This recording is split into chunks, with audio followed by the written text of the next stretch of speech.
दोस्तों 80 के दशक में शूट हुए रामायण को लोग आज भी बहुत ज्यादा भक्तिभाव से देख रहे हैं। रामायण की शूटिंग एक ऐसे समय में हुए थे जब तकनीक इतने विकसित नहीं हुए थे।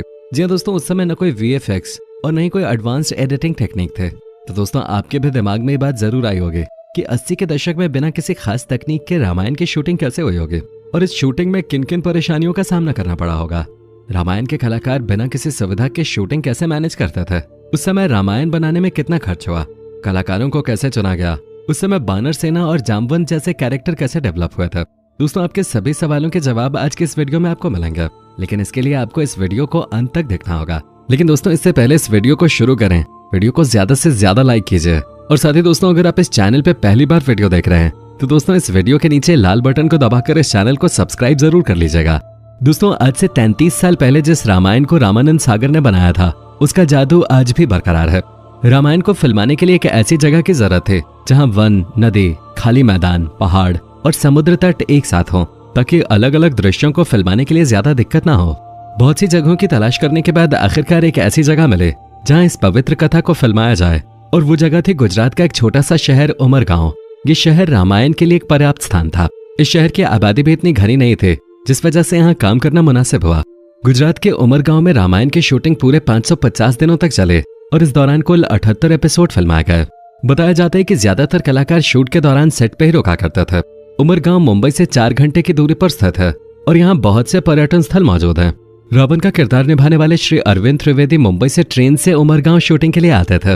दोस्तों शूटिंग के दौरान सभी कलाकारों में इतना मेलजोल बढ़ गया था कि जब रामायण के आखिरी एपिसोड की शूटिंग हुई तो सब भावुक हो गए थे और उन्हें ऐसा लग रहा था उनकी जिंदगी में से कुछ जुदा हो रहा है। दोस्तों रामायण के प्रसारण के दौरान सड़कें सूनी हो जाते थे। घर के सभी लोग एक साथ टीवी के सामने बैठकर रामायण देखने लगते थे। बहुत घरों में तो लोग इस दौरान अपने टीवी पे माला भी चढ़ाते थे। श्री राम का किरदार निभाने वाले अरुण गोविल और माता सीता का अभिनय करने वाली दीपिका के अनुसार लोग उन्हें भगवान राम और सीता माता के रूप में ही देखते थे और जब भी वो किसी सार्वजनिक कार्यक्रम में जाते थे तो लोग उनके पैर भी छूने लगते थे।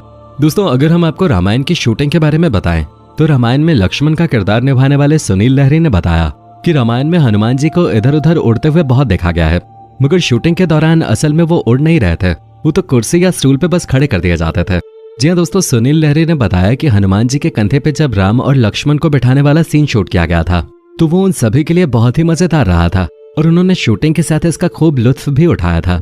रामायण के सीन में देखने को मिलता है कि हनुमान जी राम और लक्ष्मण को अपने कंधे पर बैठाकर वायु मार्ग से लेकर जाते हैं। रामायण का जो ये सीन क्रिएट किया गया है इसके लिए क्रोमा तकनीक को इस्तेमाल में लाया गया था। उसके बाद कई स्पेशल इफेक्ट्स भी इसमें डाले गए थे, तब जाकर वो सीन तैयार हो सका जिसे दर्शकों ने रामायण सीरियल में देखा है। क्रोमा तकनीक और स्पेशल इफेक्ट्स का इस्तेमाल करते हुए दिखाया गया था कि ऊंचाई पर हनुमान जी किस तरीके से उड़ रहे हैं। सुनील लहरी के मुताबिक उन्हें ऊंचाई पे दिखाने के लिए 2 स्टूल पे उन्हें खड़ा कर दिया गया था। ब्लू क्रोमा और स्टूल पे भी ब्लू रंग चढ़ाकर इस सीन की शूटिंग किए गए थे।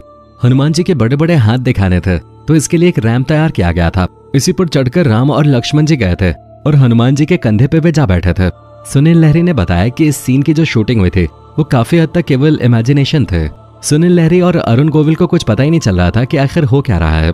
कैमरे के पीछे से जो निर्देश उन्हें दिए जा रहे थे वो बस उसी को लगातार फॉलो करते जा रहे थे। जिस वक्त इस सीन की शूटिंग चल रही थी उस वक्त अरुण गोविल और सुनील लहरी को यह सीन बहुत ही अटपटा लग रहा था। हालांकि जब एडिट होकर ये उनके सामने आया तो ये उन्हें बहुत ही खूबसूरत लगा और बाद में दर्शकों को भी ये बहुत पसंद आया। दोस्तों रामायण की बात करते हुए रामानंद सागर के बेटे प्रेम सागर का कहना है कि जब वे उमरगांव में शो की शूटिंग कर रहे थे तब न जाने कितने ही लोग भगवान के दर्शन करने के लिए वहां पहुंच जाते थे। जी हाँ, केवल आम लोग ही नहीं बल्कि कई बार तो VIP भी वहां पहुंच जाते थे और सभी कलाकारों के लिए रहने से लेकर खाने तक की पूरी व्यवस्था भी की जाती थी। इसके साथ ही प्रेम सागर ने यह भी बताया कि शूटिंग करने का कोई समय तय नहीं होता था, यहाँ तक कि शूटिंग सुबह से लेकर आधी रात को 3 बजे तक भी होते रहते थे। दोस्तों आपको जानकर हैरानी होगी कि हनुमान बने दारा सिंह जी को आधी रात को मेकअप करवाना पड़ता था और उनका मेकअप करने में करीब 2 से 3 घंटे का समय लग जाता था। इसके अलावा शो में बहुत से जूनियर आर्टिस्ट की भी जरूरत पड़ते थे, तो ऐसे में कई सैनिकों को इकट्ठा करना सच में काफी मुश्किल होता था। बता दें कि इस काम को करने के लिए आसपास के लोगों को गाँव में ढोल नगाड़े बजाकर बुलाया जाता था और उनसे ये भी कहा जाता था कि जो काम करेगा उसे फ्री में खाना और 10 रुपए भी दिए जाएंगे। दोस्तों रामायण में राम का किरदार निभाकर प्रसिद्ध हुए अरुण गोविल जहाँ भी जाते लोग उनके आगे नतमस्तक हो जाते थे। इस किरदार में अभिनेता को देखकर ऐसा लगता है मानो वो इसी के लिए बने हों। लेकिन बहुत कम लोग ही जानते होंगे कि रामानंद सागर ने पहले इस रोल के लिए इस अभिनेता को रिजेक्ट कर दिया था। इस बारे में अभिनेता अरुण गोविल ने एक शो में खुलासा किया। इस दौरान उन्होंने रामायण में अपनी कास्टिंग के बारे में यह दिलचस्प किस्सा सुनाया था। उन्होंने बताया कि जब उन्हें पता चला कि रामानंद सागर रामायण बना रहे हैं तो वो उनके पास रोल मांगने पहुंच गए थे। रामानंद सागर के पास जाकर अरुण गोविल ने उनसे कहा कि वो राम का किरदार निभाना चाहते हैं। रामानंद सागर ने उन्हें देखा और कहा कि ठीक है, जब समय आएगा तो देखा जाएगा।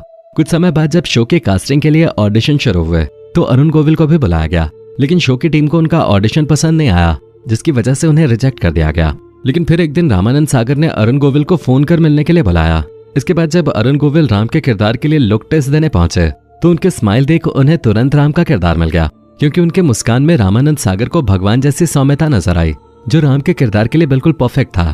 दोस्तों, रावण का रोल करके अरविंद त्रिवेदी घर घर लोकप्रिय तो हो गए, लेकिन आप ये जानकर हैरान हो जाएंगे कि रामानंद सागर के लिए वो पहली पसंद नहीं थे। अरविंद त्रिवेदी मध्य प्रदेश के इंदौर के रहने वाले थे और उन्होंने गुजराती फिल्मों में ज्यादा काम किया। जब उन्हें पता चला कि रामानंद सागर रामायण बना रहे हैं तो वो गुजरात से मुंबई ऑडिशन के लिए पहुंच गए। उन्होंने तो केवट के रोल के लिए ऑडिशन दिया था। रावण के किरदार के लिए सभी चाहते थे कि अमरीश पुरी को लिया जाए। अरविंद त्रिवेदी ने केवट के किरदार के लिए ऑडिशन दिया। जब वो बाहर निकलने लगे तो बॉडी लैंग्वेज और एटीट्यूड देखकर रामानंद सागर ने उन्हें रावण का रोल दिया। रावण के रोल में ढलने के लिए उन्हें कड़ी मेहनत करनी पड़ते थे। शूटिंग से 5 घंटे पहले वो तैयार होना शुरू कर देते थे। उनकी ज्वेलरी से लेकर कपड़ों का वजन ही कई किलो का होता था। उनका मुकुट 10 किलो का हुआ करता था। अरविंद खुद भी राम भक्त और शिव भक्त थे। जब वो शूटिंग पर जाते थे तो पूरा दिन व्रत रखते थे। शूटिंग खत्म करने के बाद वो रात में अपना व्रत तोड़ते थे। उन्हें इस बात का बहुत अफसोस होता था कि स्क्रिप्ट की वजह से उन्हें भगवान राम के लिए कड़वे शब्दों का प्रयोग करना पड़ता था। दोस्तों, सीता के रोल के लिए दीपिका चिखलिया का सिलेक्शन कैसे हुआ था, इस बारे में उन्होंने खुद बताया कि उन दिनों विक्रम बेताल की शूटिंग सागर जी के घर पे ही होते थे। दीपिका को महारानी का रोल दिया गया था। वो पूरे दिन महारानी के ही गेटअप में घूमते रहते थे। एक दिन दीपिका ने देखा कि सागर जी के घर पे बहुत सारे बच्चे आए हुए हैं। उन्हें लगा कि कहीं सागर जी की पत्नी ने घर पे ट्यूशन क्लासेस देना तो शुरू नहीं कर दिया, मगर बाद में किसी ने बताया कि वो बच्चे रामायण टीवी सीरियल के लव कुश के रोल के लिए ऑडिशन देने आए थे। इसके बाद रामानंद सागर ने उन्हें सीता का रोल दे दिया। तो दोस्तों, ये थी कहानी दीपिका के सीता बनने के। दोस्तों, 33 साल पहले इस शो का एक एपिसोड बनाने में 9 लाख रुपए की लागत आते थे। हालांकि इस सीरियल ने दूरदर्शन के लिए 23 करोड़ रुपए कमाए थे। रामानंद सागर का शो विक्रम बेताल का एक एपिसोड 1 लाख रुपए में बनता था। साल 1987 में 9 लाख रुपए आज के जमाने यानी कि 2022 में 1 करोड़ रुपए के बराबर हैं। यानी अगर आज रामायण बनाए जाते तो 1 करोड़ रुपए एक एपिसोड पर खर्च होते। लेकिन जब टीवी पर रामायण शुरू हुए तो दर्शकों ने इसे खूब प्यार दिया। इतना ही नहीं, साल 2003 में लिम्का बुक ऑफ रिकॉर्ड्स द्वारा साझा किए गए आंकड़ों के मुताबिक इस पौराणिक शो के पहले टेलीकास्ट एपिसोड को 40 मिलियन लोगों ने देखा था। उस समय रामायण को सिर्फ भारत में ही नहीं बल्कि 53 अलग अलग देशों में दिखाया गया। एक रिपोर्ट की माने तो रामायण ने अपने पहले प्रसारण के जरिए दूरदर्शन चैनल को 23 करोड़ रुपए का राजस्व दिया था। तो दोस्तों, कैसा लगा हमारा आज का एपिसोड, हमें कमेंट करके बताइएगा जरूर। हमें आपके कमेंट्स का इंतजार रहता है। दोस्तों, उम्मीद करता हूँ कि हमारा ये एपिसोड आपको पसंद आया होगा। दोस्तों, अगर आप चैनल पे नए हैं तो प्लीज चैनल को सब्सक्राइब जरूर कर दीजिएगा, क्योंकि हम आपके लिए रोज इस तरह के वीडियोस बनाते रहते हैं।